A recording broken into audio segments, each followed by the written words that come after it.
use this. Candidato. Okay, can I leave this on the corner? Is that okay? I'll just leave this right here. Is that okay? It's not in your way? No está estorbando esto. No. Okay.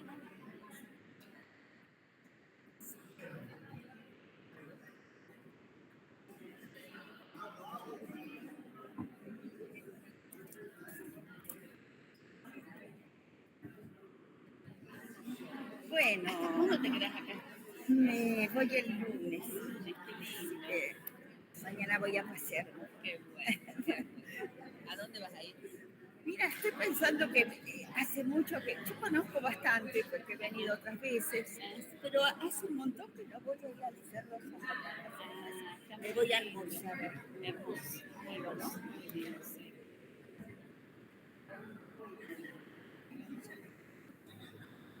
¿Cómo estás esta mañana? Buenos días, bienvenidos. Bueno, lo sabes.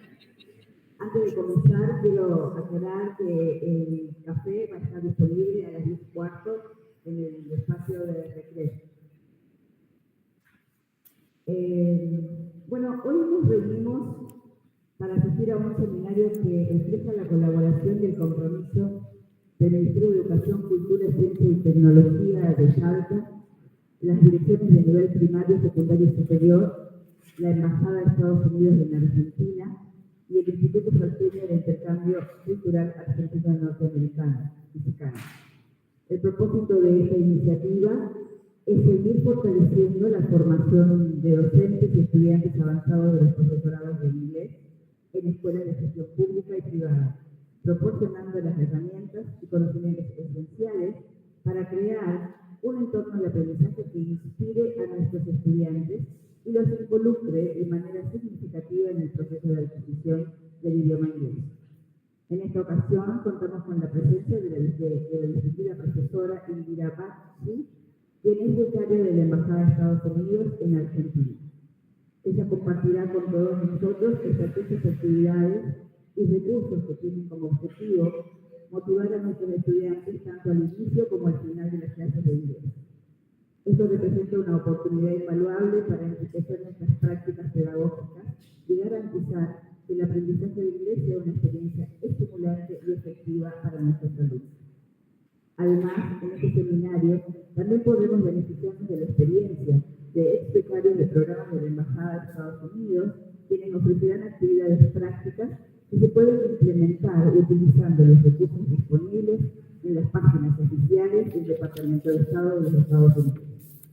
Asimismo, este seminario representa una oportunidad valiosa para enriquecer nuestras prácticas docentes, inspirando a nuestros estudiantes y fortaleciendo la enseñanza del idioma. Agradezco a todos los participantes, a las instituciones involucradas y a nuestros distinguidos invitados por su contribución en esta iniciativa. Les deseo a todos una jornada llena de aprendizaje.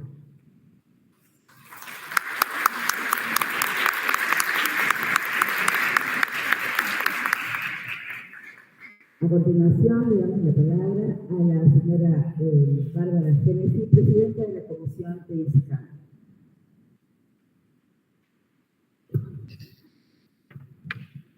Buenos días a todos. Gracias por levantar tan temprano en la mañana para estar aquí. Y veo que tenemos un hermoso grupo. A veces tan temprano en la mañana no empieza así, ¿no? Bueno, soy Bárbara Génesis, soy la presidenta de ISICANA y quiero decirles gracias por asistir y por tomar interés en lo que se planificó con el grupo. Ahí está. Lo que se preparó y organizó con el Ministerio de Educación, obviamente, ¿no es cierto? Y con la compañía de nuestra gran ayuda de la Embajada de Estados Unidos. Bueno, no voy a hablar mucho, pero bienvenidos, que sea una buena mañana y muchas gracias por asistir.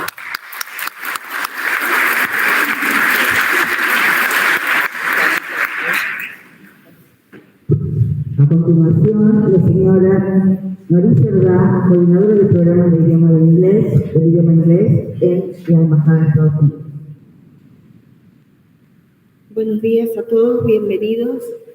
Realmente muy placentero verlos aquí, como dijo Bárbara, tan temprano, una numerosa audiencia con buena energía.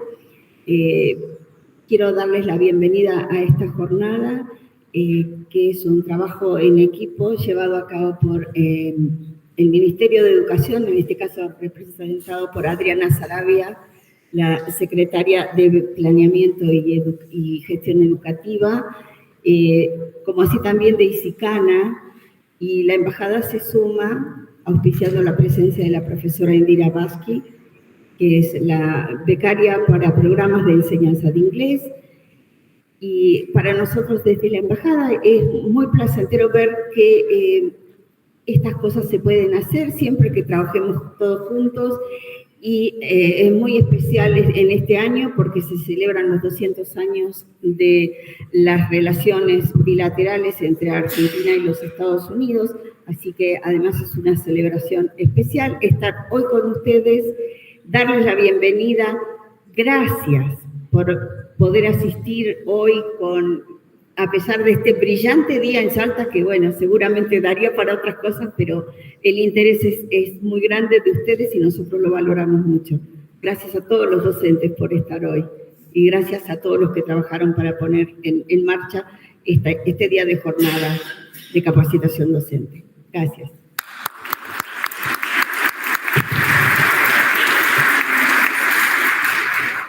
Finalmente, la licenciada Adriana Sarabia, secretaria de Gestión Educativa, nos dará la bienvenida. Buenos días, un gusto estar acá, ver semejante convocatoria y sobre todo agradecer el trabajo mancomunado que se ha hecho con diferentes instituciones, ISICANA a través de Bárbara, la Embajada a través de Noris, y contar con la presencia de Indira, ¿no?, que es un lujo. Les traigo el saludo del ministro. Ustedes saben que este año, por decisión del gobernador Gustavo Sáenz, se ha implementado la enseñanza de inglés en el primer ciclo de nivel primario, lo cual es un hito para la provincia y es una decisión de darle la importancia que merece la enseñanza de otro idioma, de una segunda lengua en las instituciones educativas, ¿no? Así que bueno, dar inicio y felicitarlos a todos, saludos a los que están del otro lado de la pantalla y felicitarlos por estar, porque la verdad que estar un sábado a la mañana con un día tan hermoso es invertir realmente en la formación de los docentes, que es la idea del Ministerio de Educación a través de la Subsecretaría de Desarrollo Profesional Docente, la Secretaría de Planeamiento. Estamos aunando esfuerzos con diferentes instituciones para que esto sea realmente de calidad. Gracias a ustedes.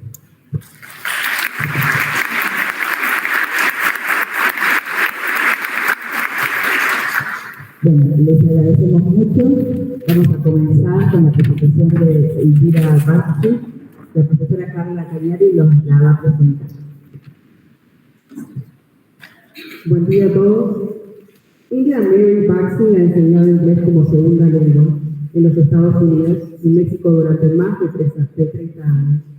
Tiene una licenciatura en Ciencias Biológicas de la Universidad de Berkeley y una maestría en Enseñanza de Lenguas Extranjeras, con especialización en inglés para hablantes de otros idiomas de la Universidad de Texas en Austin. Su experiencia abarca desde la enseñanza de la alfabetización básica hasta la transición a la universidad, incluyendo programas de inglés para fines específicos y alfabetización familiar. Ha trabajado con personas de todas las edades, desde niños en primaria hasta adultos. La señora Basqui es miembro de TESOL, ORTISOL y NEXT-TESOL, y ha liderado proyectos de formación de docentes en servicios y talleres de desarrollo profesional en los Estados Unidos, Venezuela y México. Indira es miembro del cuerpo docente en Lane Community College, Eugene, Oregon, y actualmente es becaria del programa English Language Fellow para Argentina. Su institución anfitriona es ISICANA, el Centro Binacional en Tucumán, Le vamos a dar un aplauso y una bienvenida a Indira.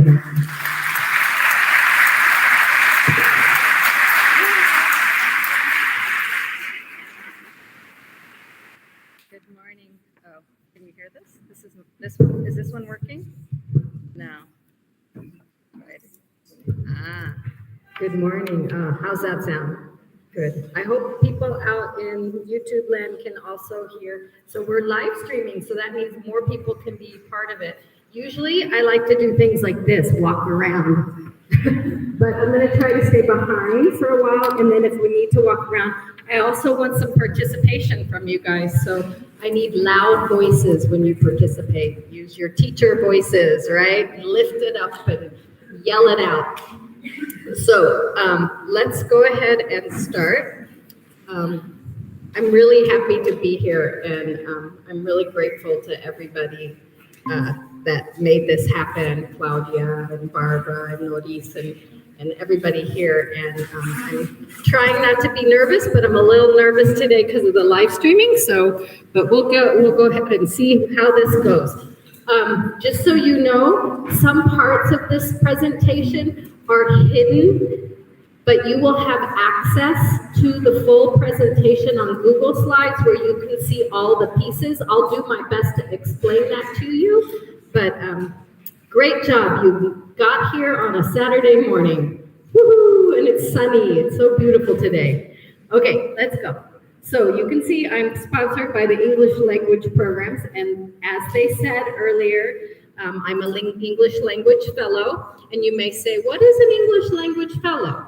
So it's a teacher, just like me, who comes to a country for 10 months and shares her experience or his experience and knowledge with other teachers. So that's why I'm here. I'm here to share, but I'm also here to learn from you and to learn from Argentina, because this program is an exchange of ideas. It's not just that I'm here for you, but you're also here for me and the United States.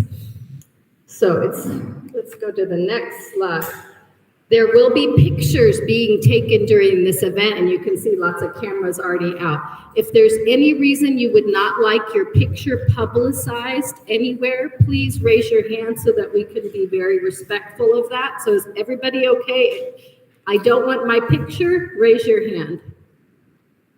Everybody wants to be famous on YouTube? Yes? Okay. Is it YouTube, Facebook, Instagram? What am I missing? Which one? So we'll all be famous. So what are we going to do today? This is called warm-ups and wrap-ups. Start and end your class with an activity that will leave them smiling. And we're going to talk about lots of different things. This is the QR code that I was talking about. I will show it again at the end. If you don't want to do it right now, that's fine.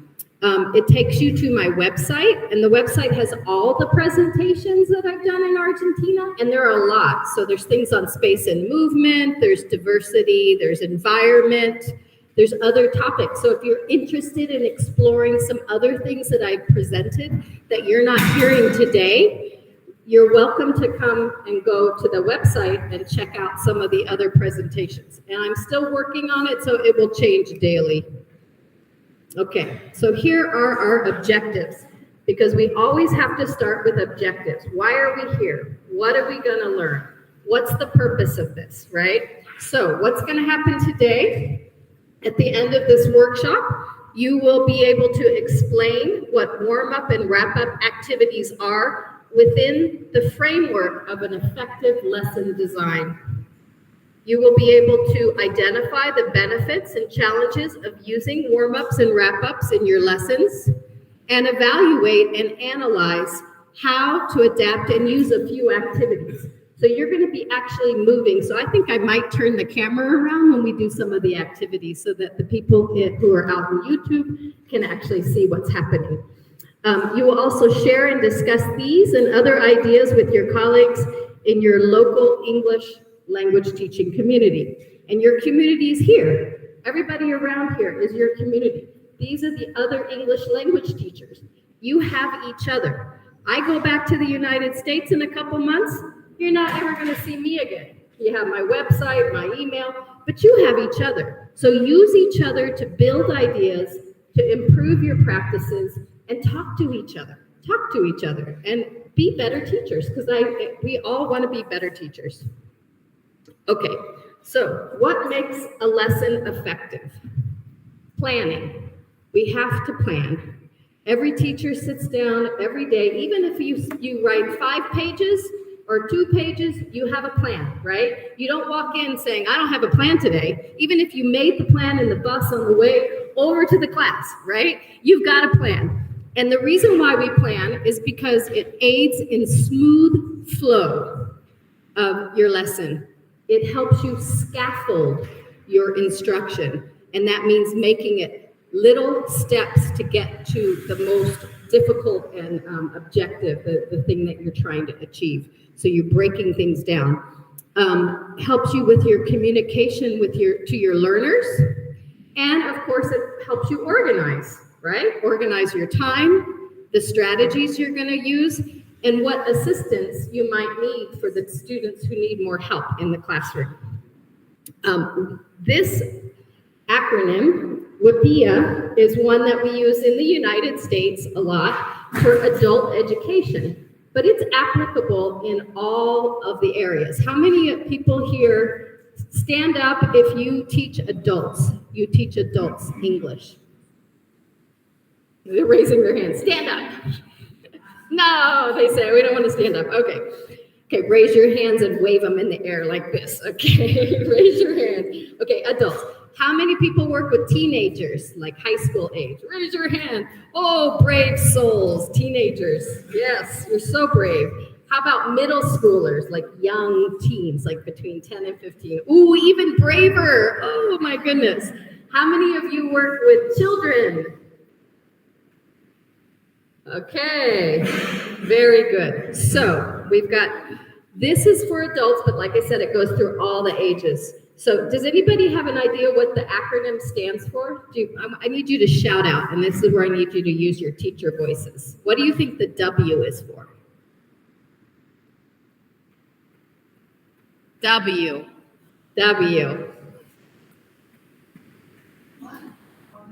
Warm up, very good, because that's what we're here to talk about, right? Okay, what do you think the I is for? Yes, very good. I heard introduction. That's correct. There are 2 P's. What do you think the first P is for? Yes, you got it. Presentation. And the second P? Practice. Yes, you guys got it. And E? Evaluation. And A? Evaluation and assessment are the same thing, so let's think of something else. When you're taking your knowledge out into the real world to solve real problems, application. Awesome. Okay, so on the next slide, you're probably not going to see everything, but so you go through all of those stages, okay, when you do a lesson plan and when you're thinking about it. And it's cyclical, so every time you have an objective, you're going to come back to these stages. And this is just a model. It's a model. You're not going to do everything every time, right? We're teachers. You have students. Students are people. And people, oh, they're hard to control, right? So you know, sometimes things don't go the way you plan, but at least you have it in your mind. So here we have the warm-up, introduction, presentation, practice. There's both structure and independent practice. And then the evaluation, also called assessment, and application. And then you have the wrap-up, and the wrap-up could go in any of those spots, right? It can be part of your assessment.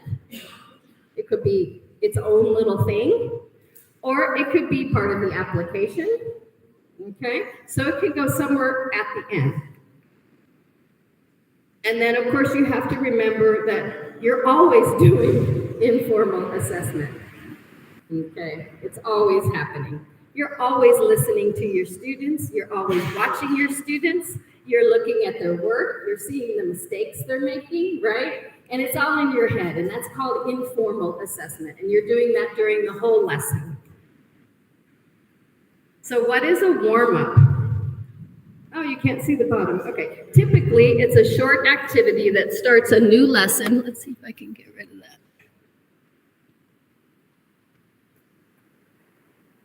Very good. Even better. Typically, it's a short activity that starts a new lesson and allows the students to ease into the class. Okay? And it's usually 5 to 15 minutes, and it's good to do it in pairs and groups. Okay? Although sometimes you don't have time or you don't want to do that, and that's fine too. Okay, next slide. Okay, why should you use a warm-up? Well, if you're teaching English, it's going to help your students actually transition into the English mode. Okay? It activates that switch from their native language, Spanish here, to English. And it gets the students interacting in English right away. So as soon as they walk in the classroom, English is on. It eases students into the main focus of the lesson. Doing a warm-up will also create a positive atmosphere, okay? So it can raise the energy of the classroom. They come in all sleepy and tired, right? And, oh, teacher, I need my coffee. It builds community. It relaxes the students, so it's going to lower their stress. And it promotes interest in the class. And it can make students laugh if it's fun, right? And laughing is good for you. This is one of the things we're not going to be able to do right now because we're live streaming. But have you ever heard about laughter yoga? You know about yoga, right? What does yoga do for you? Relaxes you. What else? Helps you stretch. Also helps you focus, right? So in yoga, you're focusing on the different parts of your body, and you're focusing and you're bringing all your attention to one thing, and it prepares your mind. And so the reason why I put this is because if you want to watch the video, it's there. You can watch it later, and you can try it. It's a great warm-up. It's physical. The guy makes people laugh, and when you laugh, it's good for you. So warm-ups should include laughter, and I hope you use laughter in your classrooms. I just always have to have it. And so let's go to the next slide. Okay. So there is the idea of maintaining your effective instructional practices. So if you use a warm-up, you've got that informal assessment that we talked about earlier, and it lets you know what the students know already about your topic that day or not.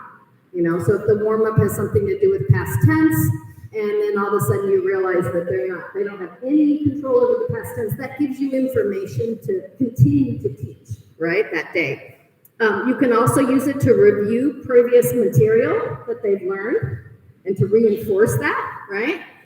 Or hint at something new that's going to happen today. Maybe they don't know what the topic is, and you kind of just make the warm-up something that's going to help them kind of get their brains around it. You can use it to introduce a lesson objective, and you can also use it to trigger that background knowledge, the schema, okay, the old knowledge that you're trying, so that when you actually get to the point where you're introducing new material, they've got that in their brains. They've got their schemata building up. Okay. Another benefit is that it helps with logistics and class business, okay? So you can establish a routine. It gives you time to set up the classroom. You know, we're always in a hurry, rushing from here to there. You might need a few minutes to set up some books or put some things on the wall or check in with students. So it gives you time to take your attendance while they're busy doing the activity. And you can check in with late students or students who are absent or students who might need a little extra help that day, or maybe a student who looks sad. And you're like, oh, everything okay today? It just gives you a little bit of lead time at the beginning of the lesson, and all they focus is not on you. The students are active and you can circulate. When do we do it? Well, we said earlier at the start of the class, But it can also be done, a warm-up can be after a break, right? It doesn't have to be at the start of the class, or at the beginning of a new topic. Anytime you're going to start focusing on a new objective or a new topic, you can do a warm-up. Throw it in there. What makes a good warm-up? One that relaxes the students and gets them involved. One that focuses the students' attention and helps them begin to work.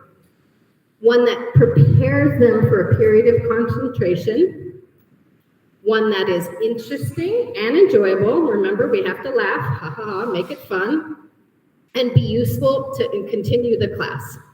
And finally, it's good to have a warm-up that relates to the lesson and introduces new material in a subtle way. So those are some ideas. It's important not to require a lot of materials for your warm-up. So it's not, a big textbook or, make it simple, make it easy on you. It's not really a time for correcting students' mistakes. That way you're lowering their affective filter. They're just relaxed. They come into the class. They can start speaking English and they'll be ready for the more difficult tasks where maybe you're going to show them some of the errors and work on correcting some of those errors. Don't require new words or skills. Try to keep it easy, and don't go over 15 minutes. Of course, that is my biggest problem. Sometimes you have so much fun with the warm-ups that they last forever. And you're like, oh, we don't want to stop. This is so much fun. So that does happen, and it can interfere. Some of the challenges are things like that. You go too long. It takes up precious class time, that planned time and the unplanned time. Sometimes, especially with those young kids or the preteens, they might get a little rowdy, get crazy in class, and you're like, oh, out of control. Now we really can't focus. Some students might not want to participate in a warm-up. They might be coming into the class just feeling really low, and it may be hard to get them to participate. And it's really hard for us as English teachers to not make those corrections. So it might be difficult to say, oh no, this is a time to just let it go. This is not a time to worry about that mistake that the student just made. So here are the tips. Give clear, explicit directions before anyone moves. So if you're having them get up, make sure they know what they're going to do before they stand up. Right? That happens a lot. Your students get excited, they know they're going to do a warm-up or a game, and they start moving, and it's like, no, wait, listen to the instructions, please. Explain the concept, the purpose, or the objective behind the warm-up if you can, and then demonstrate what you want them to do. If you can, make it a routine, do it every day, but put some variety in there. And again, these are tips. There's no 100%, you have to do this, you have to do that. There's no right or wrong answers. Teachers are artists. We create, we build, we watch our students, we interact, and then we keep moving and change. We're always changing our lessons as we go. Another tip is to circulate and monitor, but again, remember not to correct. If you can, have students move. Except for, if you're going to want them to do something with writing, maybe that's not going to work. And the most important is to have a way to bring their attention back to you in case it does get a little crazy and rowdy in there. So, there are different types of warm-ups. The get to know you warm-ups, so icebreakers, we all know those. We're going to do a couple of those today. Warm-ups that make students move. We're going to have a little movement today. So those of you who didn't want to stand up earlier, you're going to have to stand up later. But you won't be the only one standing, okay? Warm-ups that make students think, and warm-ups involving visuals and video. And then really good and effective way to do this is use warm-ups that have vocabulary review or pronunciation. Because when you do the vocabulary, it's really simple. It's a list usually. It's an easy warm-up, and it kind of gets everybody, and it gets that knowledge in there. So you're like reinforcing that vocabulary, And then later you're going to teach something else and have them practice something else, and they've got that vocabulary in their heads, right? So there's a link on this slide that goes to a list of vocabulary. It's another presentation, vocabulary games. So, and those all can be used as warm-ups, those vocabulary games. Okay, now it's time. We're going to turn around the camera and we're going to do some of these. Oh, that's interesting. Okay, so we have to choose. Sorry, one moment. I guess I'll get to choose for you. If you can see this, I have a slide that you can't see. It says, let's do it. Let's do it. Okay? So there are 4 choices. So listen carefully to the choices. We can do the silent introduction. Okay? And that's this one right here. Let's look at this. So with this warm-up, the reason why we're gonna do this is because it's good to experience the activities so that you know how to use them in the class. Okay, so you need a pencil and a paper. Does everybody have pencil and paper here? Okay, students will introduce themselves by drawing. Okay, student 1 will draw, student 2 is silent, and student 2 should watch and guess the information in the picture. Okay. So when student 1 is finished drawing, student 1 can confirm or deny that student 2 guessed correctly. And then you switch the roles. Student 2 draws and student 1 guesses. So that's one activity that we can choose for. We're going to vote. So I'm going to go to the next activity. Okay, the next one. Woo. Oh, there's things missing. What? Oh no. I'm very sad. Okay. Sorry, don't look at any of that. Interesting. Okay, it's not here.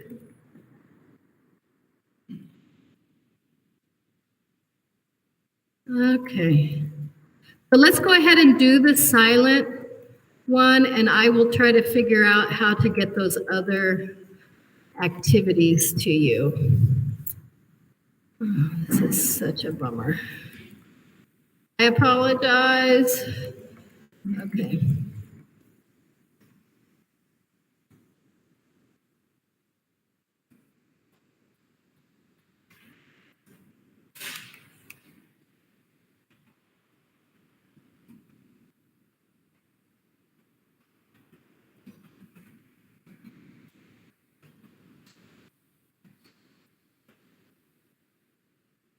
Okay, here we go.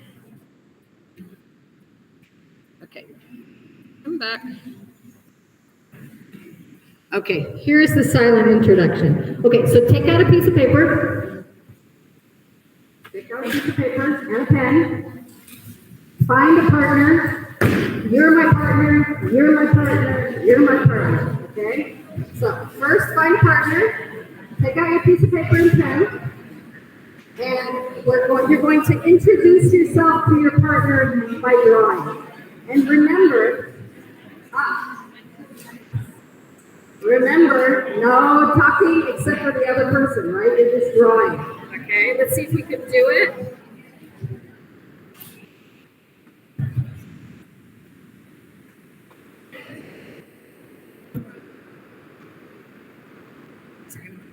Es que hay páginas que no están. Está mal. Hay como 3, 4 páginas que no están. Tal vez por el PDF, porque cuando lo bajes, a veces no baje todo.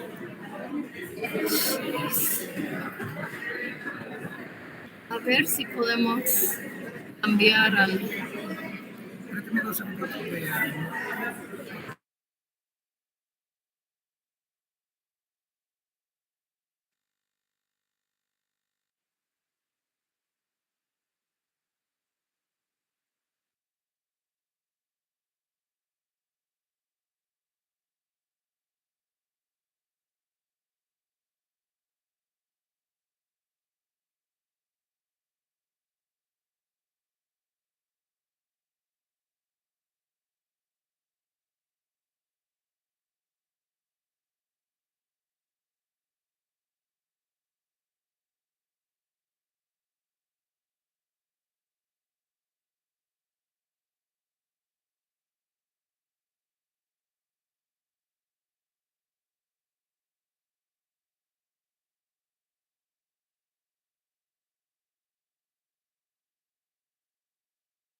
Okay, you ready?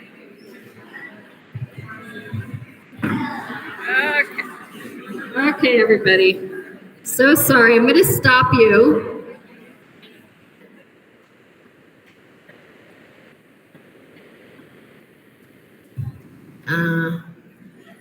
Show anyway.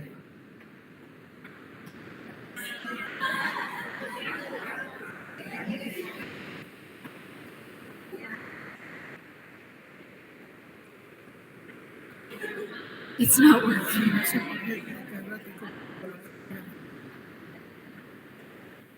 Okay. We'll do this one. Okay, muy bien. Okay, so you had a chance to try. So everybody stop. If I had a bell or something, you'd stop, right? Oh, I got you to stop. Okay, remember the tip to have something to bring people back to your attention. So I didn't have that, so I should have brought something big, like a symbol or something. But what a big group. Okay, so let's do the analysis. So this is where you get to do your thinking, okay? For what age or level could you use this activity? Okay. How could you modify it for different ages or levels? And what other variations can you think of? Okay. So talk to the same person, your partner, my partner. Talk to your partners. If you got 3, that's fine. And talk about these questions really quick.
Okay. Can you hear me? Okay, stop. Yay, talking is good, right? You got to get your brain, your juices going. This is why you're here. You're thinking about what's going to happen next week in class, right? Okay, so what age level? Just yell it out. What age level do you think this would work with? All? Everybody? Everybody could do this? Okay, great. How would you modify it? Any changes? Yell it out loud so we have teacher voices here so I can say it into the microphone. By adding details. Very good. Other modifications?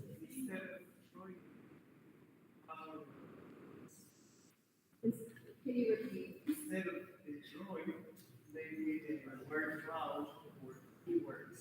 Okay, instead of drawing, do a word cloud or keyword. That's great because then you're using that language piece, right? You're adding the language. Other modifications? Other modifications? Mighty. Instead of drawing, Mighty? Like acting it out? Okay, miming. Okay, yeah, like charades. Yeah, that would be funny, huh? Can you imagine? Like, I have a child. Right? That would be really funny. Okay, great. Okay, so we've got different modifications, variations. let's do one more, and then we'll talk about wrap-ups, and then we will do one wrap-up, and then we'll end.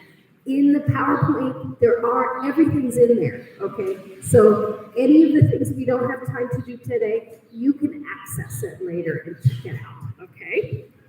So,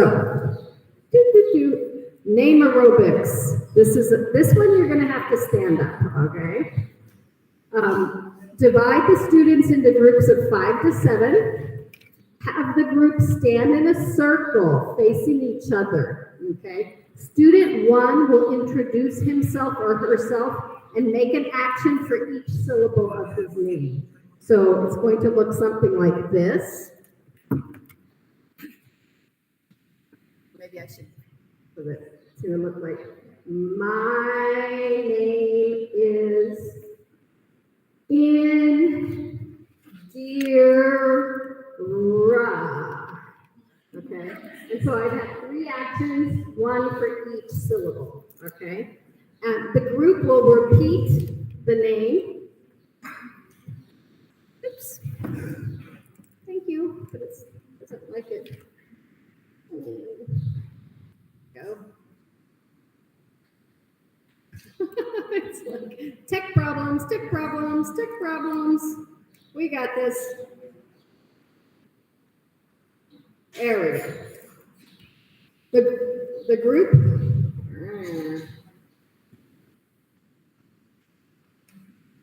The group will repeat the names and actions after each person. No actions can be repeated, and you review all the names and the actions at the end, okay?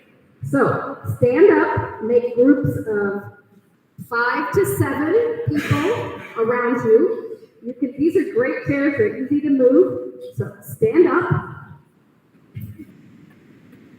Oh, I don't want to stand up. There we go. Groups of 5 to 7, and let's work on this for a couple of minutes. Los live streamers pueden ver lo que están haciendo ellos aquí.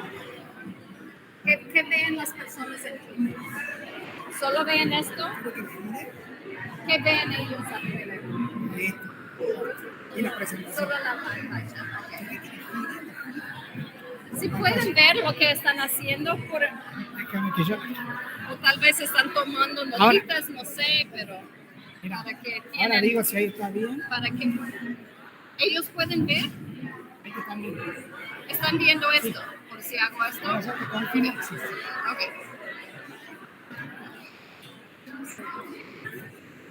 Muy easy. Están checando desde afuera. Ahora, ahí en ese punto. Dicen que baje un poco la cámara. Esta es la cámara. Sí.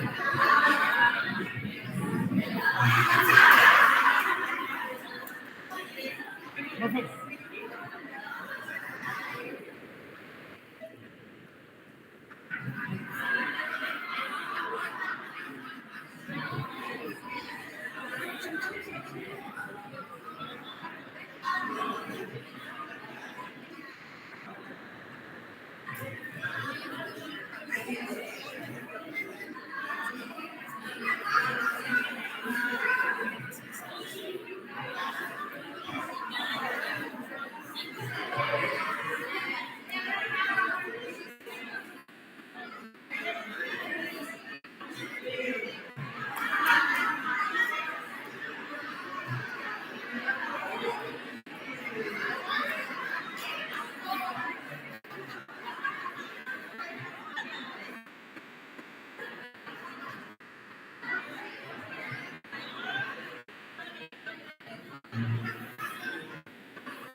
Okay.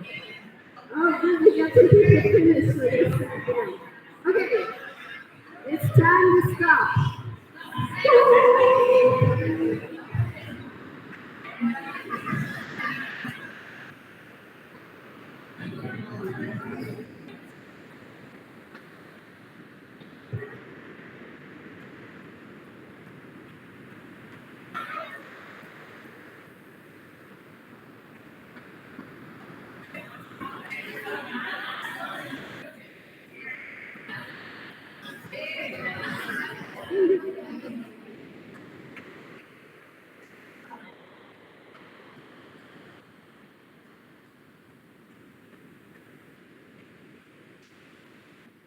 Okay, time to analyze it. The same questions as before, right? What age or level could you use the activity?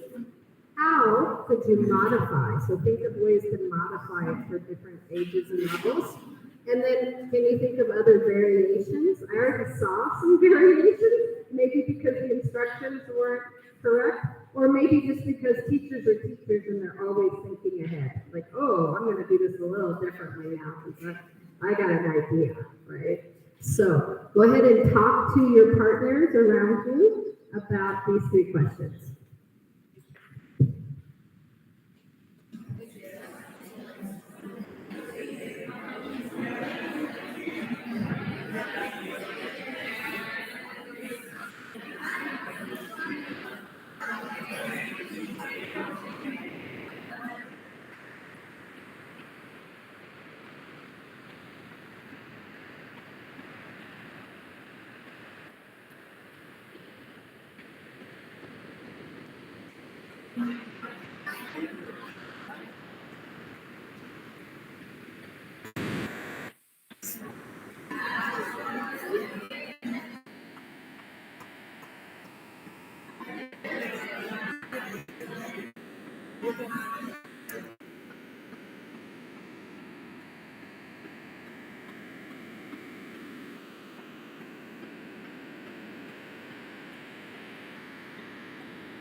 Okay, very good, very good. I just checked in with the YouTube chat.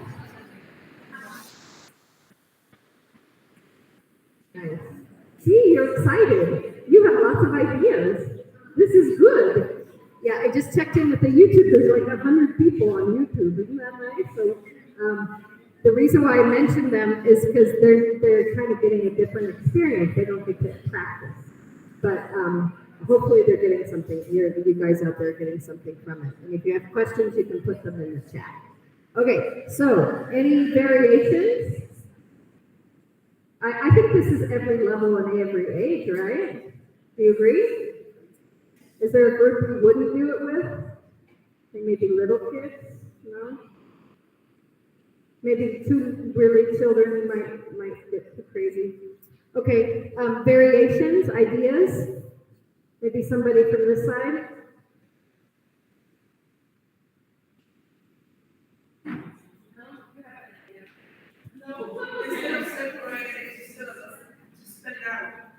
I knew you had an idea. Instead of separating it into syllables, you can spell out your name. Yeah, that's wonderful. Other ideas on how to make it different?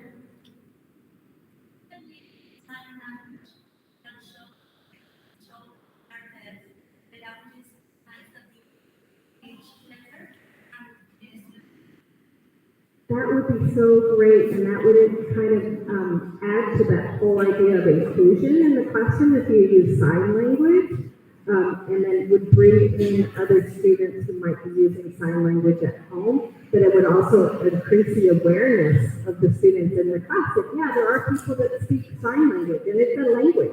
So that's really cool. Other ideas?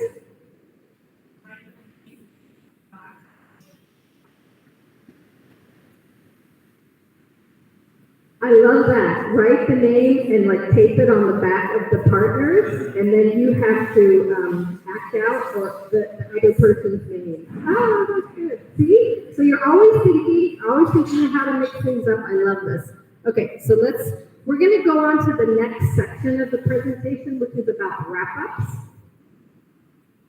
As you can see, there are other activities that we didn't do. The listening theater, where you have students walk, listen, and show, and that is with vocabulary words, and it can be used as a warm-up. You play music, everybody walks around the room, you stop the music, and you yell out a word, like eating a Milanese sandwich, and then everybody has to act out, eating a Milanese sandwich, and it gets kind of, again, a little rowdy, so I like to use the calm down song. And then pick a good topic that might work with students. So that the instructions will be in the PowerPoint.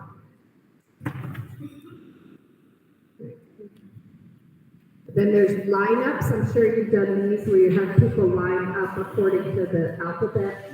How old are you? How tall are you? How long have you been teaching English? I was going to do it with you guys.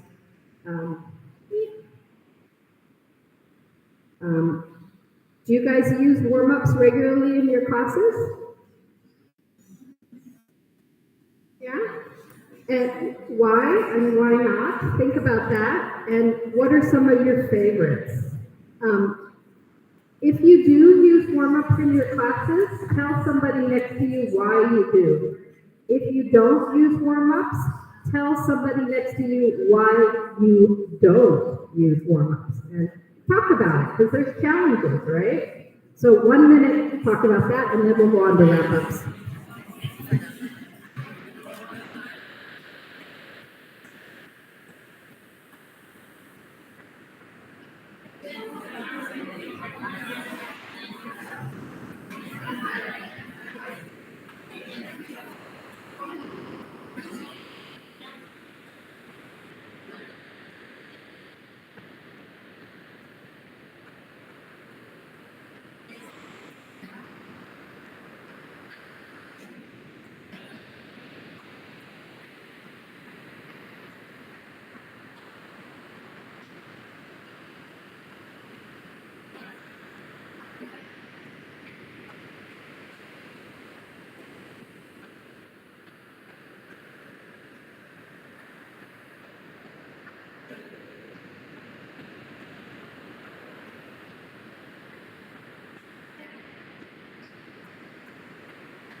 Okay, very good.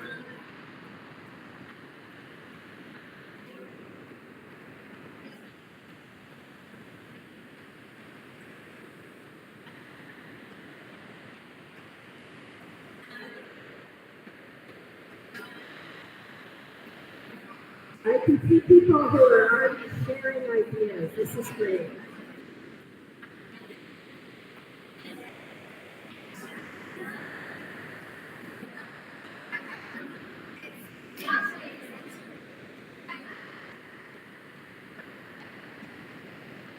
Okay, let's wrap it up. Thank you. Thank you. I hate interrupting you, but I want you to get all the content today, because you can do the thinking later, right? And you can talk over coffee with your friends and colleagues later. So let's move on. Okay, now we're going to talk about wrap-ups. So we talked about warm-ups at the beginning of the lesson. Wrap-ups, obviously, are at the end of the lesson. It's a short activity that signals lesson closure. Can we get that out? Yeah. I'll read it to you. It reviews what you've covered in a lesson and leaves a lasting impression on your students. Okay? Good. Did it come up? Yeah, very nice. Okay. Wrap-ups. So, wrap-ups are a chance to emphasize key information. It allows your students to ask questions, have things that may have arisen throughout the lesson, and inform the teacher about future instruction. What are you going to do tomorrow? And then remember this, right? We talked about this at the beginning, and the wrap-ups go at the end. Oh, here's my Milanese sandwich. Oh, bummer. Okay, there was a Milanese sandwich there. Because the warm-up and the wrap-up make a sandwich, right? The bread and all the other stuff goes in the middle. You'll see it when you go online, don't worry. So, why? Here's all the reasons. Check for understanding and inform subsequent instruction. Emphasize, consolidate, and internalize key information. That's for the students are doing this. It allows for the students to summarize, review, and demonstrate understanding of major points and key information. You can tie up loose ends in a wrap-up, transfer the ideas to new situations, that's your application, right? Correct any misunderstandings during that time, and it signals that wonderful closure. Get out of my classroom, we're done, right? Today is done. You know, that may not be the case with kids, but with adults, sometimes they hang out, right? They're like, oh, you want to talk to the teacher. So with kids, they probably run out to recess. Okay, why is this good? Well, there's some psychological theories and paradigms that help support the idea of using a wrap-up. One is the recency effect. And this was a coin termed by Erman Ebbinghaus. He did experiments on himself, and basically he found that you can remember better the things at the end of a list. So you have a list, and the things at the end of the list, the most recent items are the things that are most easily remembered. So it's a memory phenomenon in which the most recently presented facts, impressions, or items are learned or remembered better than the material presented earlier. Another psychological theory, paradigm model is called the peak end rule. Have you heard of the peak end rule? So it kind of combines that idea of the end, like in the recency effect, the last thing, but then there's the peaks. So let's talk about it. So rather than considering the overall pleasantness of the entire event, the class, right? Subjects base their opinion on just two parts of the class or the event. The most emotionally charged moment, or the peak, so it might have been when you were acting out your names, okay, because that was fun. And the final moment, the end. So what's going to happen at the end? So those two moments are the things that are in the brain.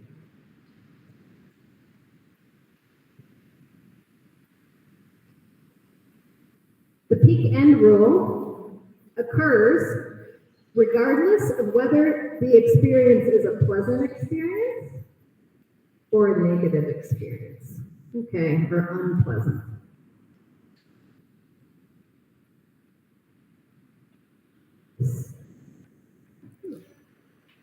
I think we've got one more. So let's utilize this, okay? You can utilize it in your warm-ups, you can utilize it in your wrap-ups, anywhere in your lesson, okay? To improve the students' enjoyment of the class and to lower their affective filters, reducing anxiety, boosting confidence, and alleviating boredom. And you're leaving a positive impression on your students, so they're going to want to come back to your class. So what they remember is the most exciting moment and the last. It also has to do with learning. What did they learn? And so what's going to stay in their brain? Okay, so those two things, the recency effect and the peak end rule, are part of the reasons why we do wrap-ups. So here's some ideas. Okay. I know that you all are probably aware of some of these.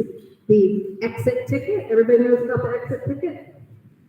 It's something you give, okay, we can talk about it. The exit ticket is something you give to students to do at the end of the class that allows them to leave the classroom. So it's like a ticket to go. So it could be a question, what's your favorite color? It could be, what did you learn today?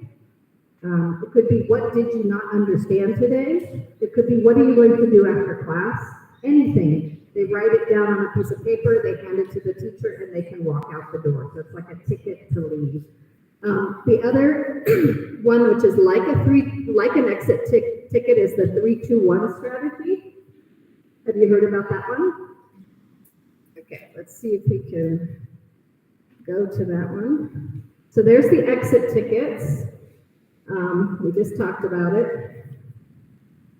Here's the 3-2-1 strategy. So at the end of the class, ask students to share 3 things that they learned, that's the 3, 2 things that confirmed what they already knew, what did you already know that we learned today, and 1 question that they have, something they didn't understand.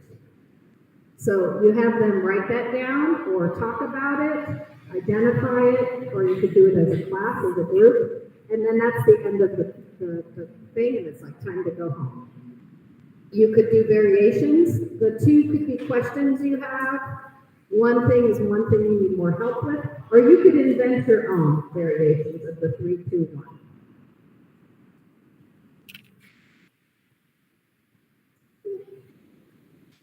The last one is the 1-minute paper. Has anybody done this one, the 1-minute paper? So you give students 1 minute. Maybe we'll do this one today.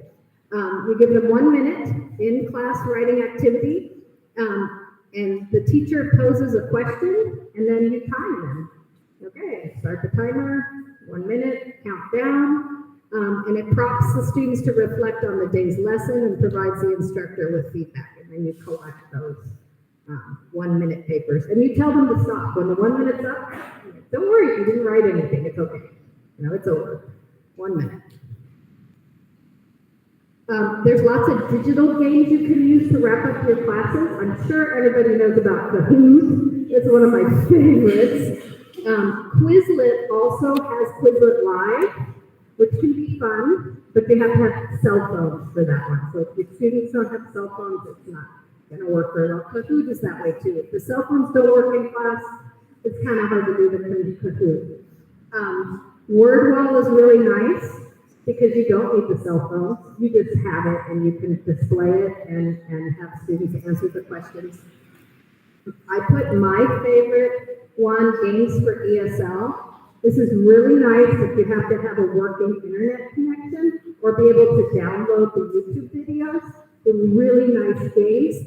And Jeopardy. Jeopardy is another. Jeopardy Lab is another good. So these are in the PowerPoint, and if you want to go to those links, you can do that. Okay, so we got two choices for our wrap-ups.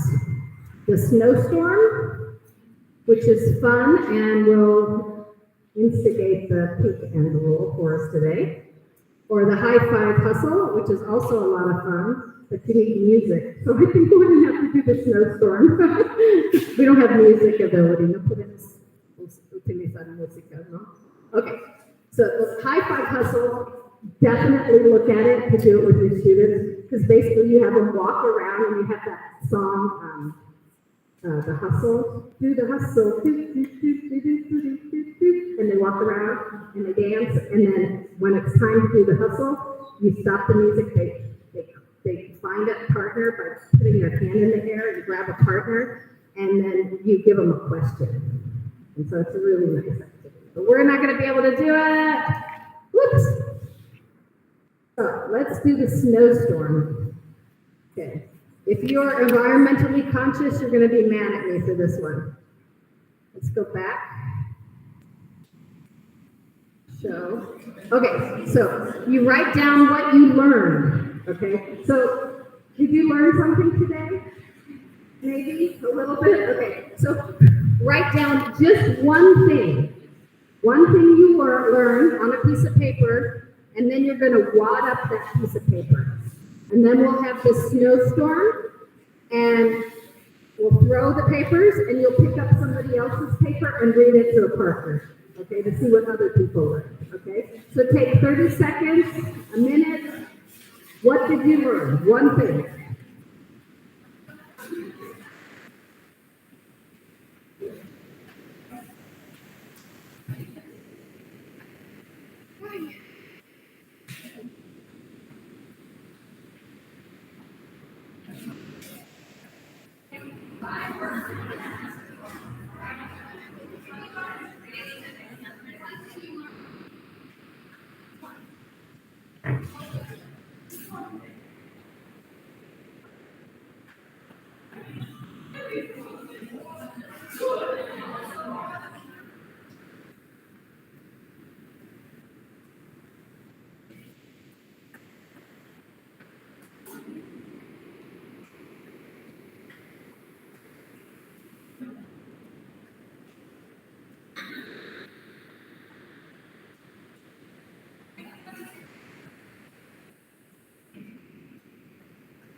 It's okay to have it blank. I didn't learn anything, so I didn't write anything. That's okay. Okay, everybody stand up. Okay. Wad up your paper. Crumple up, wad up your paper. Wad it up. Stand up. It's okay if you have nothing. It's okay if you have nothing. Take your paper, wad it up. Wad it up. Crumple it up. Okay. What's the season here? Spring? Does it ever snow in the spring in Salta? No? Are you sure? Because it's going to snow right now. Go ahead. Start snowing. Throw them. Woo! Okay, pick one up.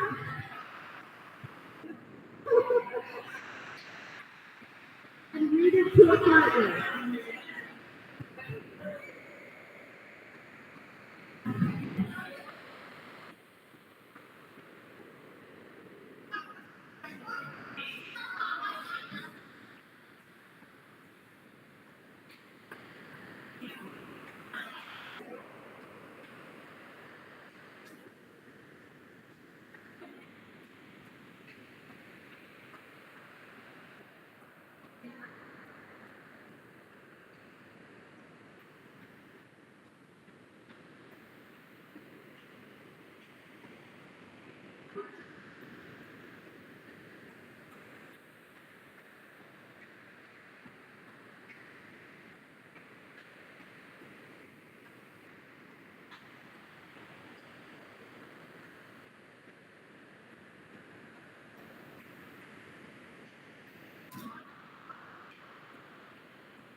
Okay, it's time for break.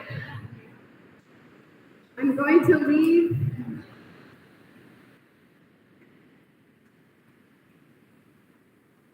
We're not going to discuss.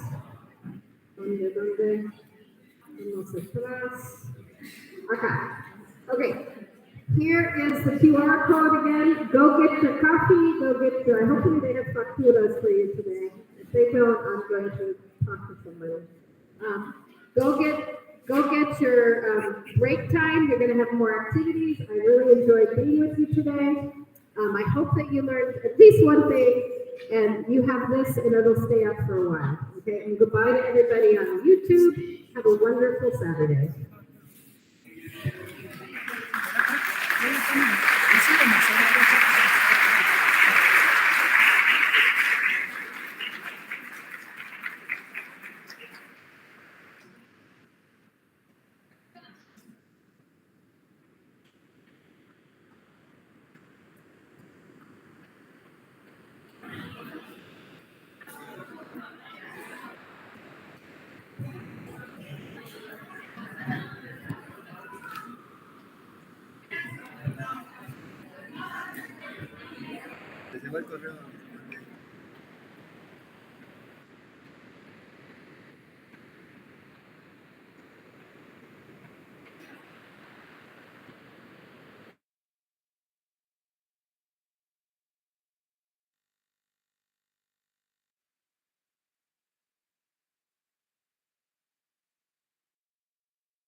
Estamos de vuelta. Vamos a comenzar la segunda parte de la capacitación de hoy.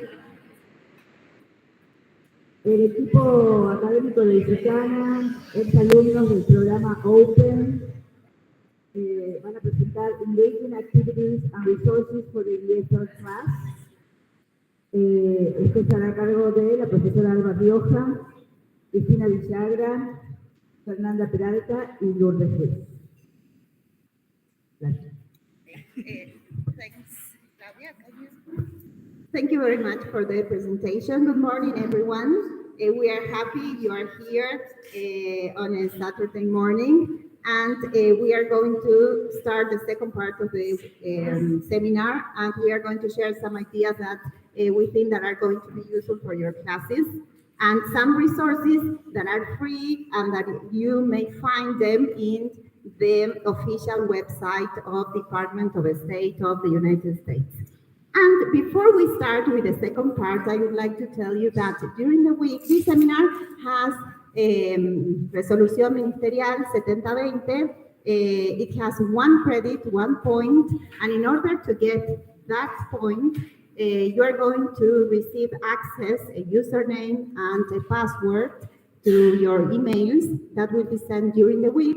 And if you enter to EduSalta, Campus EduSalta, you are going to find the seminar resources, the recording, if you want to watch it again, and a self-evaluation. You have to complete that before the deadline in order to get the certificate of this seminar, okay? So if you have questions, you are going to receive that, the username and everything, and you are going to be able to ask questions through Campus EduSalta. If you already have access, if you have already attended any course during this year, so you already have a username and password, and you are going to receive access to the seminar.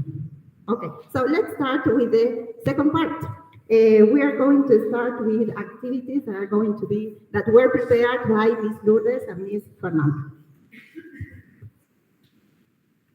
Okay. Hello, everyone. Welcome. Thank you for being here. We are going to start.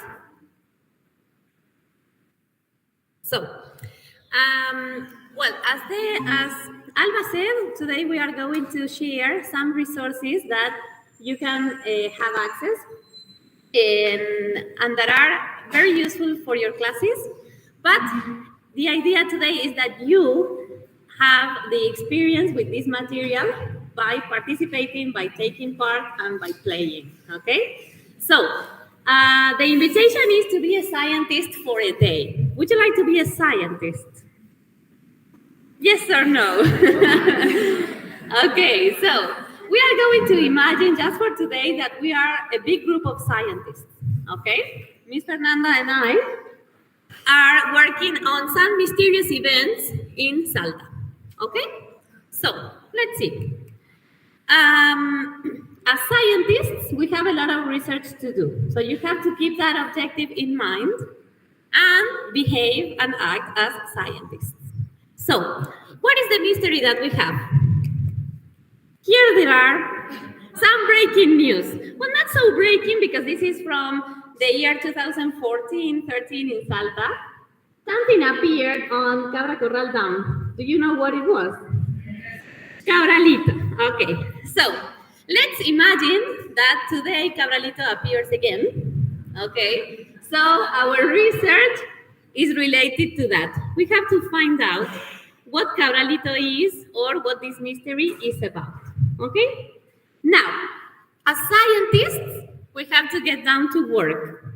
Okay, and the first part is going to get familiar, is related to getting familiar with all the information that is necessary to investigate this event and to find a conclusion, okay? So let's see.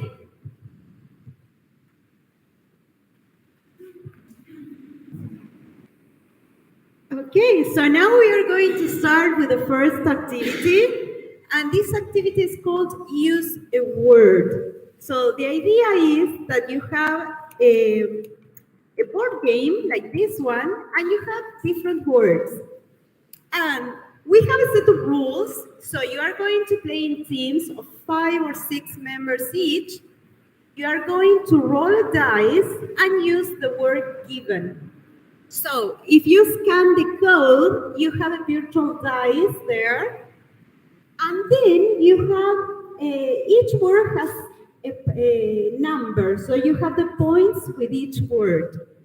If you get 20 points or you finish the game, you are already a winner. So bear that in mind, because 20 points or finishing line and you are the winner. So I want you to raise your hand or call us, or I'm done, I finished, I'm the winner. Yes, something like that, so we know.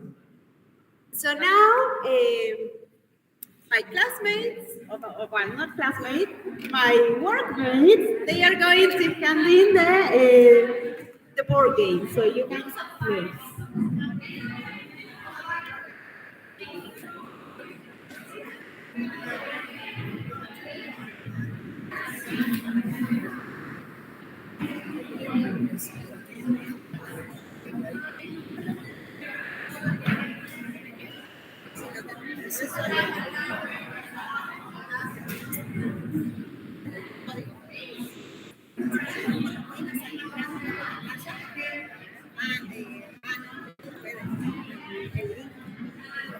Well, if it is too difficult to scan that code, you can Google any virtual die, okay? Because the code is for a die to roll and play, because we don't have the physical one, okay? Very good.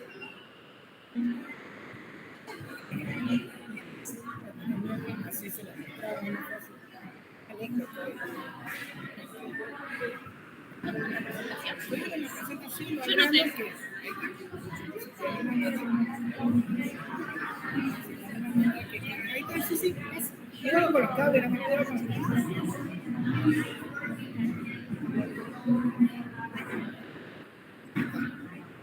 Si lo puedes compartir el enlace con si lo puedes compartir con mi compañero el enlace.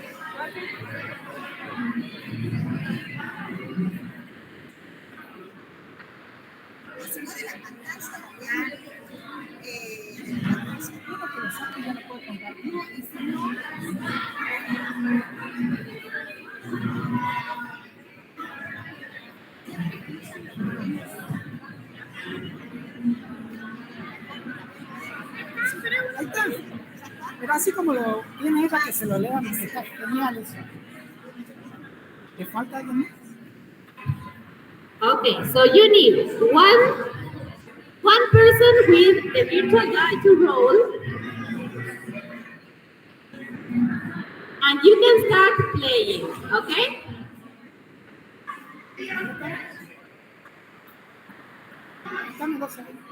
The instructions. Okay, very good. Let's revise. Can I have your attention just for a minute? Ooh. Okay, let's revise the rules, okay? Now, you are already in groups. You already have the virtual die to roll, right? Okay, so you are going to take turns. You roll the die and you will have one of these spaces to use. You have one word on each box, and that word has a point, okay? So, for example, if I am playing and I get to the third spot with reptile, I have to use reptile on a phrase that makes sense. If I am able to do that, I win 2 points. Then my classmate continues playing, okay? You have to keep in mind how many points you already have, because if you get to 20, you are the winner.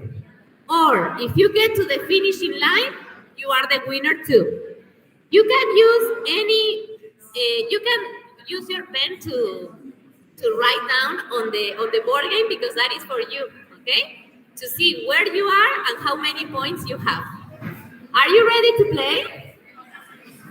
Okay, so we are going to start, and when when you have a winner, raise your hand and say, I am the winner.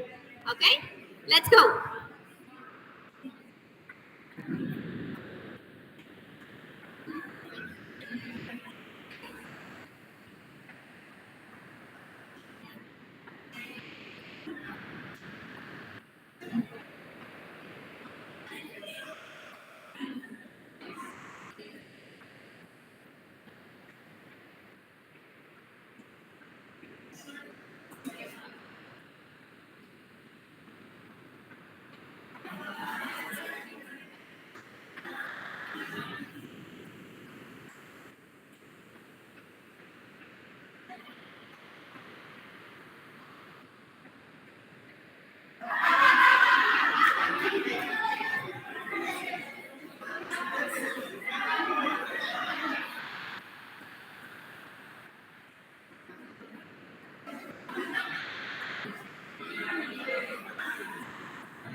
Cuidado, ¿crees que se explica?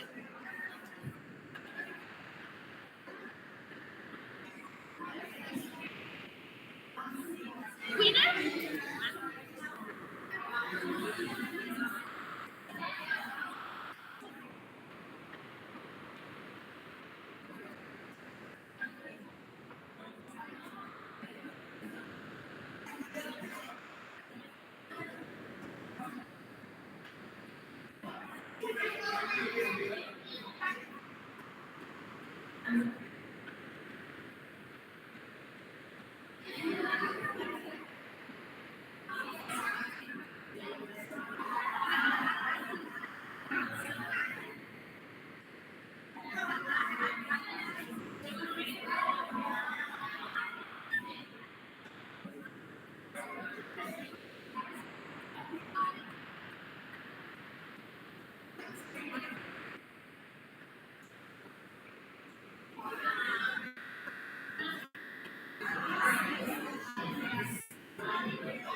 stop, everybody. We have a winner.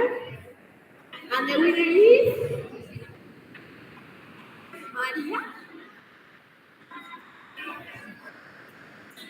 Okay. Now, let's see.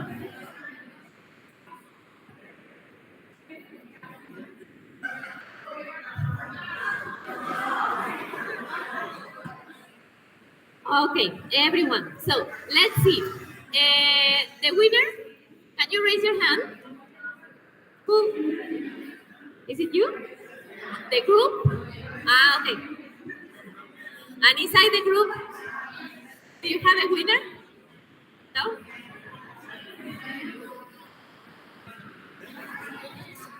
Yes. Okay, very good. Congratulations on that group that has the first winner. We are going to continue, okay?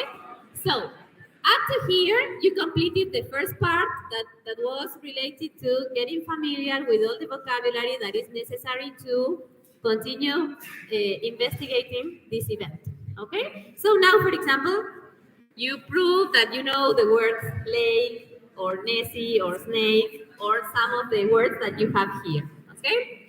That was the first step. Now we move to the next. Now, we have to analyze and organize the evidence, okay? For this step, you will continue working in teams. You are going to have what we call bricks or word bricks. And what you have to do is to build the story behind Cabralito, okay? So, here we have the rules. You have to create, in order to build the story, 3 sentences, okay? You have to use from 15 to 19 words. That's the minimum and the maximum. And you will have a time limit of 4 minutes that I will keep with my phone, okay? So when I say stop, you have to stop, everyone. And let's see how many you got. The examples, you will receive the cards, but I will show you the examples.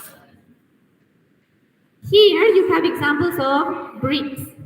Each brick has 1 word, but it has 1 word on each side. You can use the brick from one side or the other one, okay?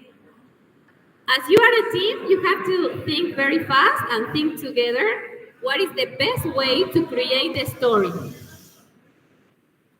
And also, to give you some help, we have these pictures, okay? The first picture is Cabra Corral, okay? That was the place where Cabralito was seen, apparently. We have a camera. We have an animal or a creature. You have a person fishing. And you have the evidence that is the picture of Cabralito. Okay?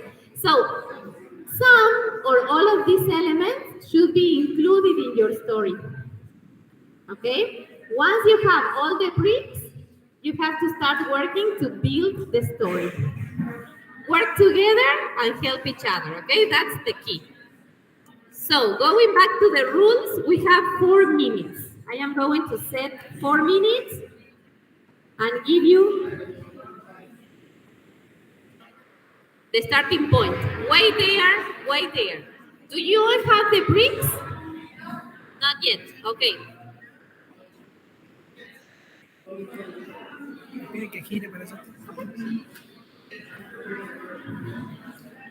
Now, what about now? Do you all have the bricks over here?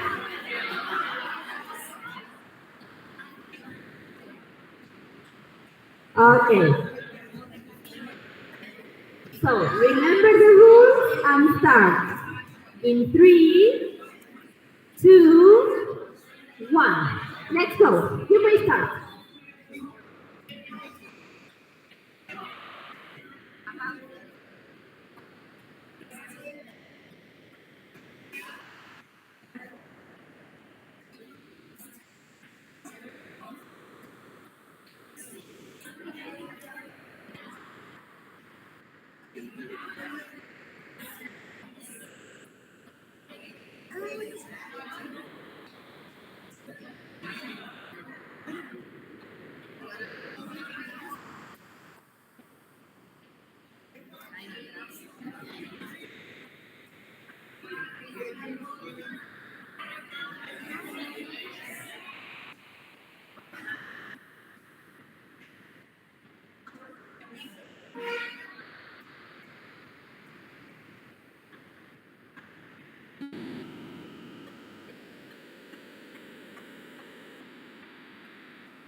Okay, very good. Stop, everyone. We have a winner.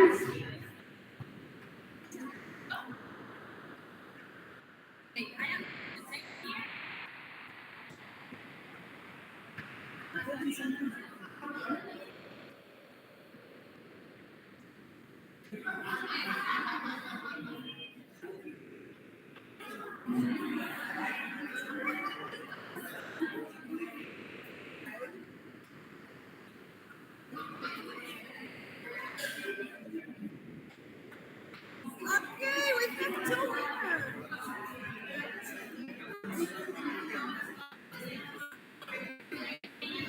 Okay, so some of the possible sentences that you built were related to somebody who saw a creature, what they thought it was. So in general, you were able to organize the evidence, okay? So the task was complete successfully, and congratulations on your teamwork and your effort, okay? Very good. Okay, so now to round up everything, we took these resources from this set of games. This is a collection of games that was given to us by the USA Embassy, the Department of State. So it's called Activate, yes? And here you can find different already made board games. And on the other side, you have like a template that you can use as you wish. So you can create your own game there. Also, we have the bricks here, the ones that you have just used. And also, if you access to that QR code, you can download this set, yes? Also, you have different activities here. For example, you have different parts for speaking activities. You have the questions here. And you have a booklet, this one, that has all the instructions that you need to use these games. Okay, so we hope that you enjoyed being a scientist with us today and that you can enjoy using these games in your classrooms. And also, everything is free on the webpage. So we hope that it's useful for you. Thank you very much.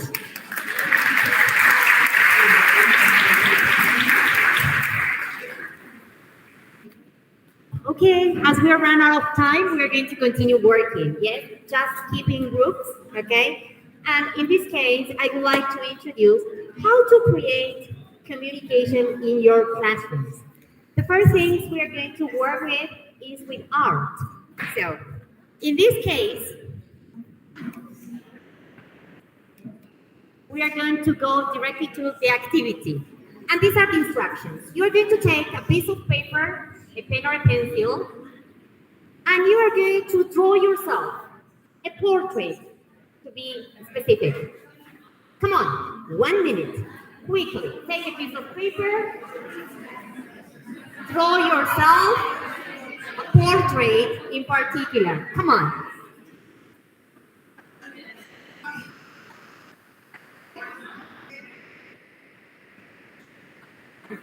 ¿Te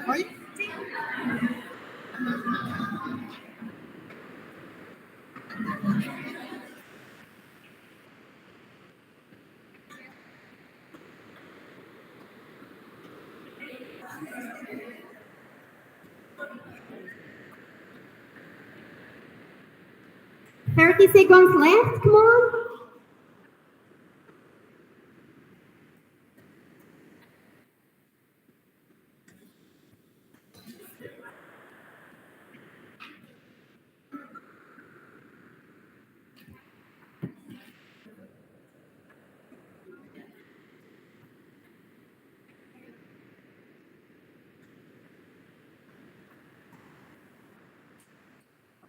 I'm going to set the context. You're going to be students from primary school. This activity could be taken from that kind of audience, okay? So imagine that you are students from primary school and you are drawing your portrait, okay?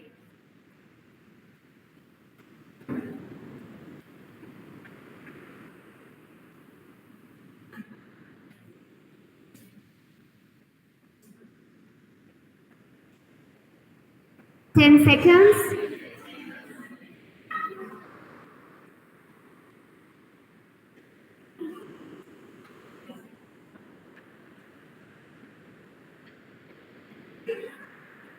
Five, 4, 3, 2, 1. Ready to start. Stop drawing. I would like you to share your portrait to the person next to you. Just share it.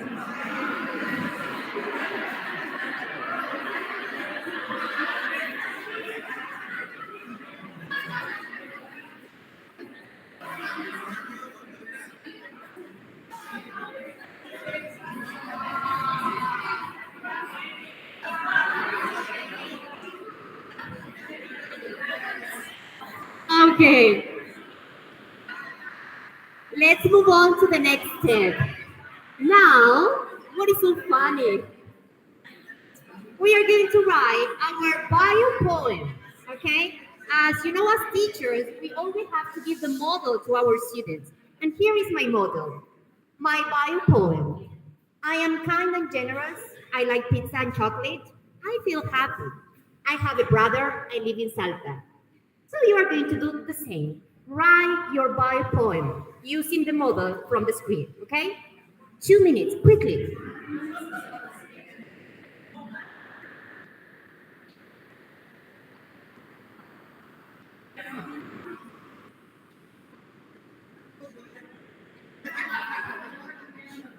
Remember that you are students from primary school. So this is the model. Remember what type of vocabulary can you use at that level.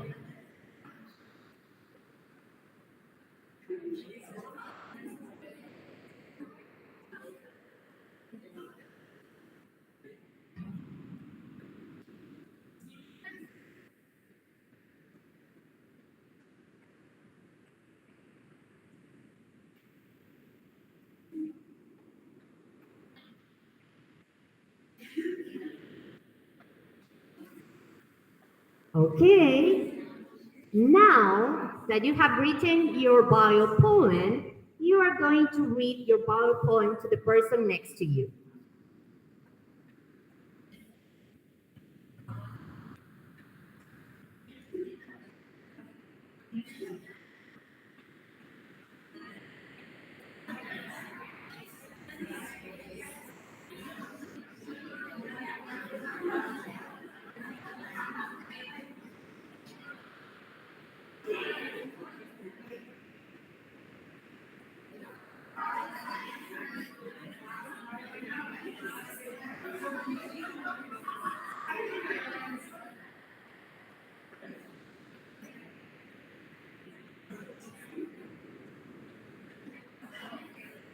Okay, ready? After reading, we are going to give an extra plus for this activity. You are going to read this bio poem to your partner, but in this case, you are sad. How are you going to read if you are sad? Next to your person next to you, you are going to read the poem being sad. For example, I'm kind and generous. I like pizza and chocolate. I feel happy. I have a brother and I live in Salta. This is being sad, okay? So, what about you? Come on, share with your partner next to you. And now, you're going to read the bio poem, but not sad. Angry. How would you read it? Being angry. Come on, share with the person next to you.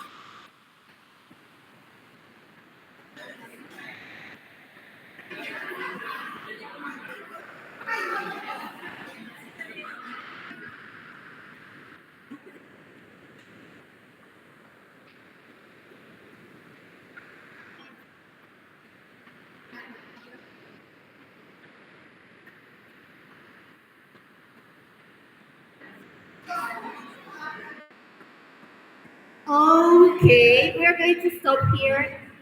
I hope you enjoy these kinds of activities that you can work with your students in the classroom. And the idea of this is to link English to art. And in this case, we also can have extension of this activity. What about now and then? Maybe you can introduce or do this activity at the beginning of the school year, yeah? And then at the end of the school year. So you are going to see the differences, okay? Not only talking about drawing, but also about grammar structures, vocabulary, description, okay? Another thing that could be an extension of this is to work on a portrait gallery. Yes, maybe you can show the portraits in the classroom and invite other teachers, other students, and your students can be there showing the portraits and talking about that. Yes, so in this case, we are creating communication in our classrooms. So, just to end, drawing is very important in our classes. We can work collaboratively with other teachers, the art teacher maybe, and also we work with emotions and feelings. That means that we are working with ESI, that means ESI, yes? So we are incorporating and integrating all of this. Remember that with drawing or through drawing, we can present, reinforce, practice, and also assess vocabulary, grammatical structures, and we can produce a lot of speaking activities, speaking practices, real speaking practices in your classrooms, okay? And you also can give your students the opportunity to be creative, yes? So I hope you can use this. Is one of the many activities you can find on the resources that we are going to show you and put it into practice in your classroom. Thank you very much.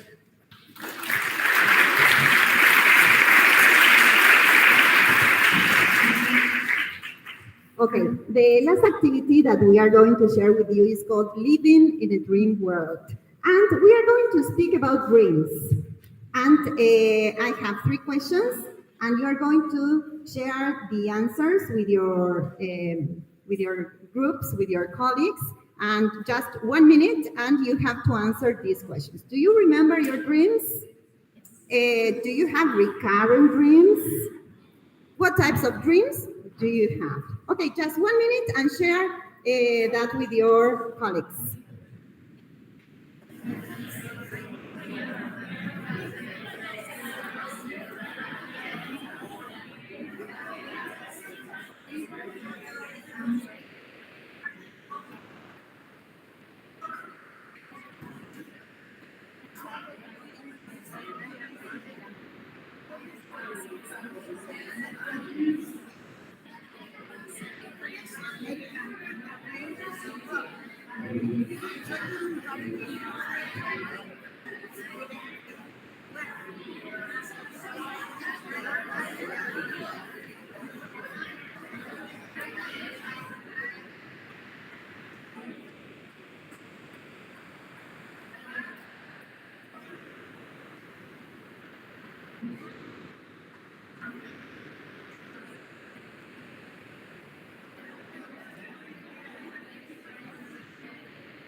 Okay, let's stop. Let's stop the activity.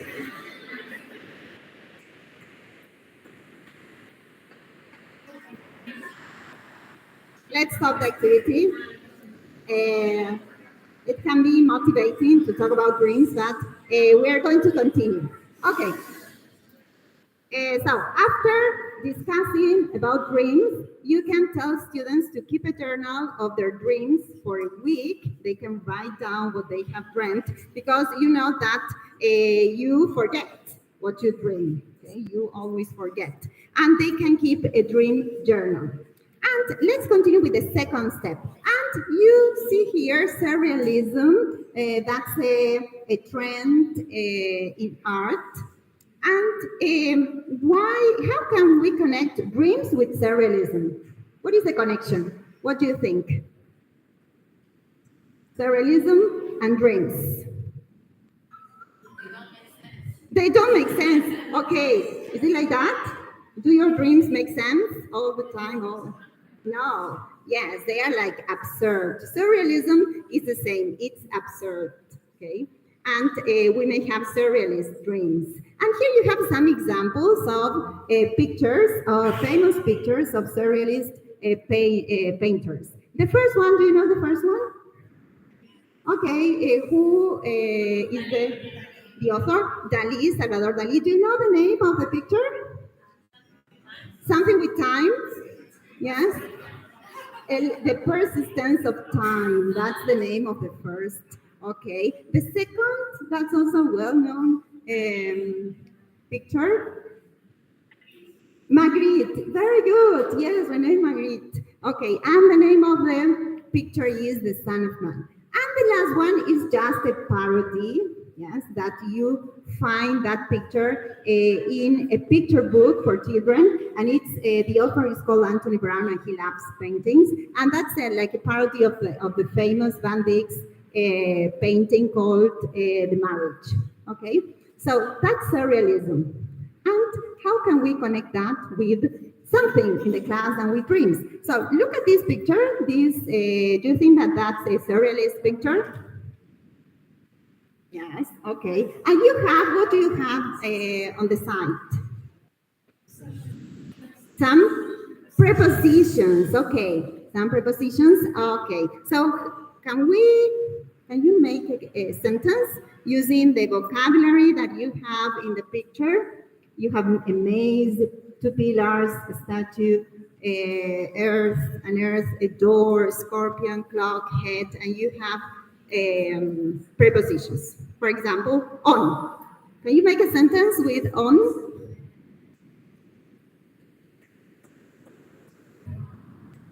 Okay, something with a maze. Okay.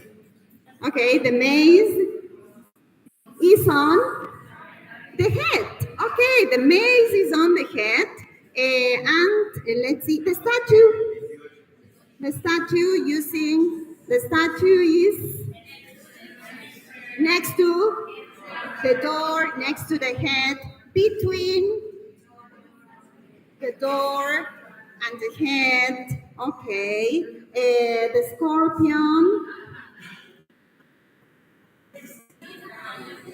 Okay, so you can create many sentences, and you can introduce the use of prepositions to students using this picture, or you may have pre-taught the prepositions in advance, and then you practice with this picture. Okay, and after that, let's see, what you also can do is to deliver the picture or show the picture in a screen and give that chart to groups of students, and they have to fill in the chart and make a kind of competition, for example, using the picture. And then you can continue practicing with other pictures, surrealist pictures that you may find on the internet or on the resource that we are going to show you where we took these pictures from. Okay, and what is the next step?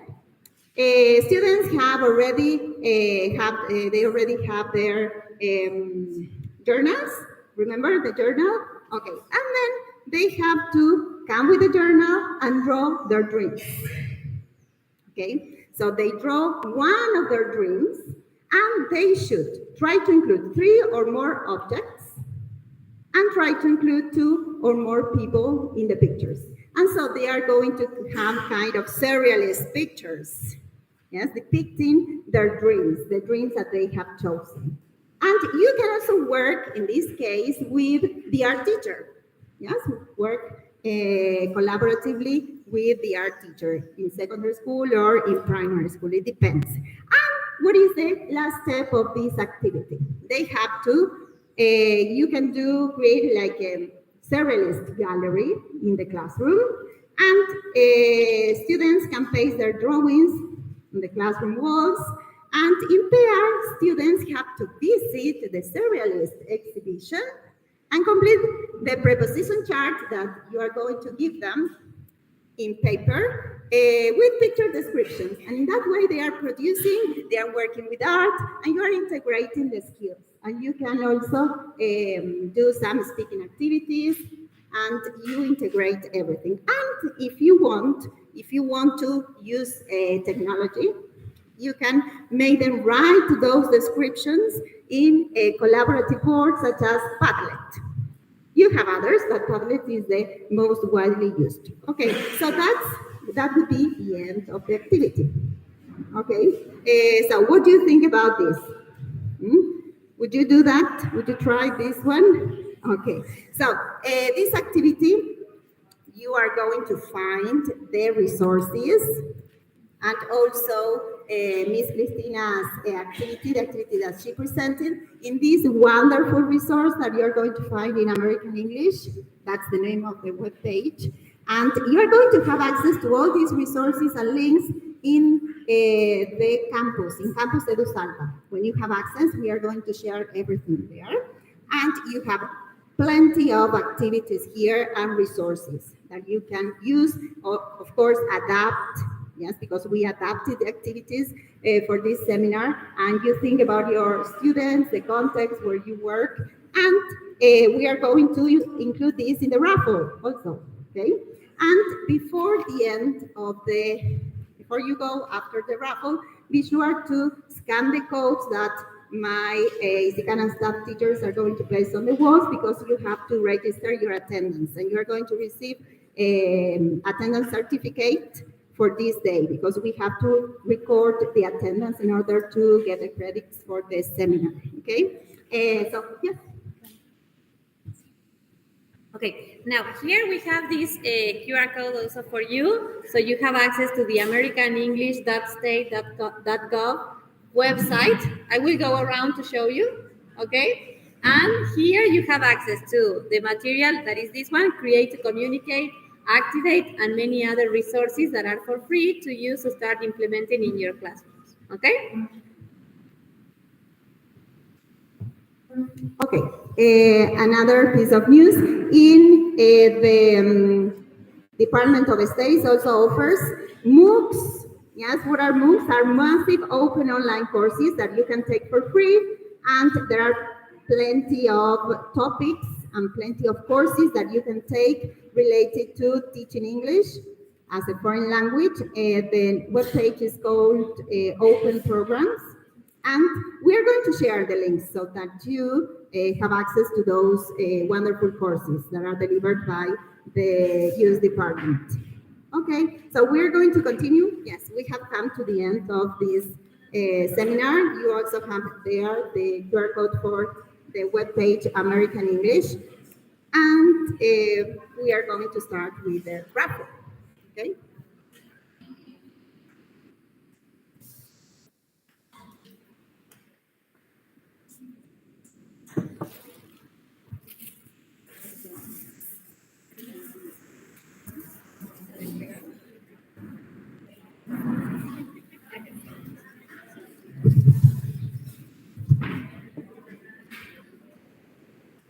Okay, let's start with the raffle.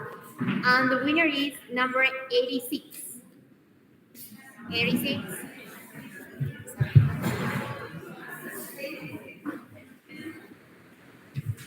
Please pay attention to the number. We are going to go a little fast. Yeah. Number 84.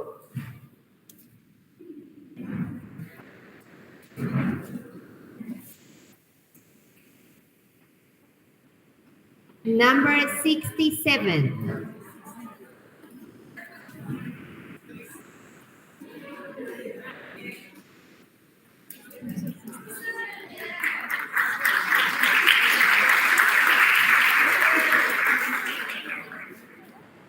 $136.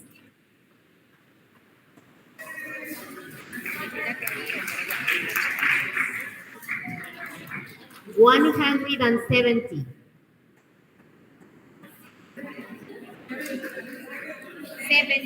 170. 90.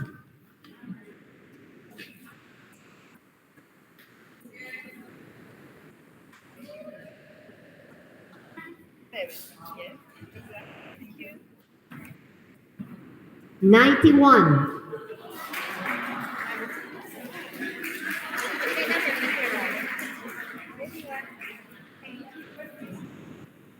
97.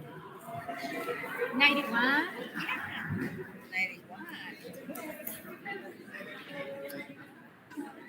127.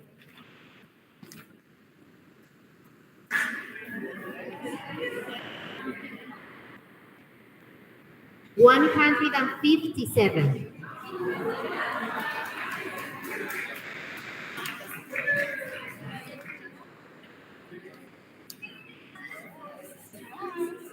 122.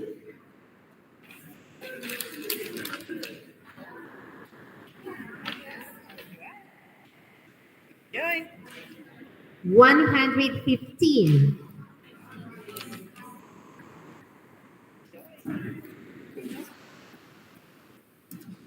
94.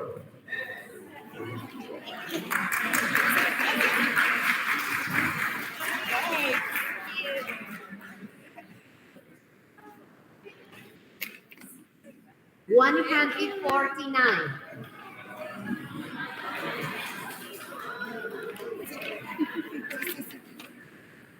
163.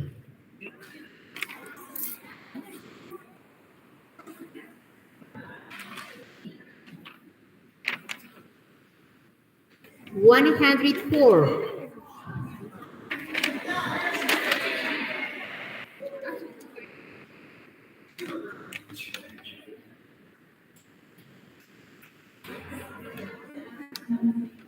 130.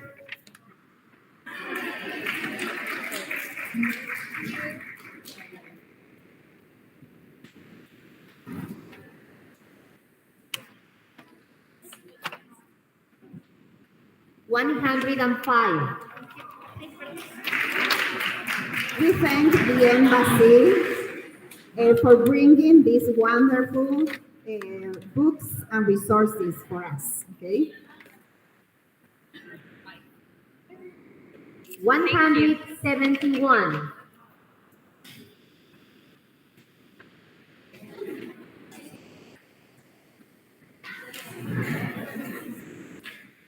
102.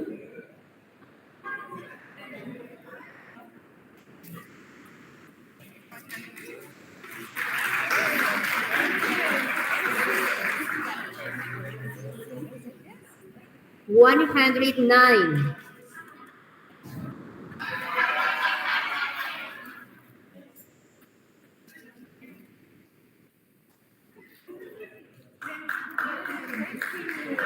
113.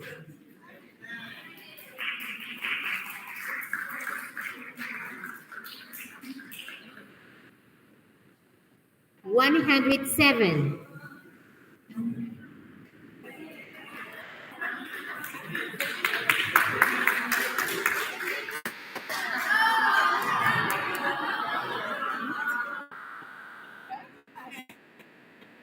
'And the last one, create to communicate, is for 142.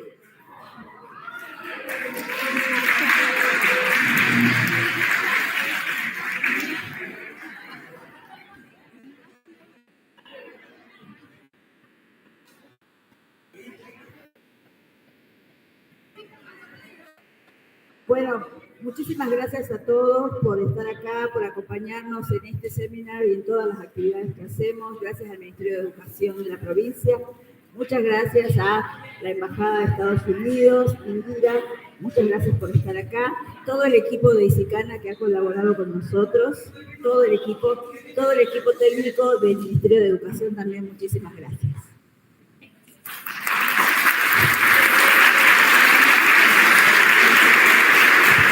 Don't forget to scan the code to register your attendance, okay?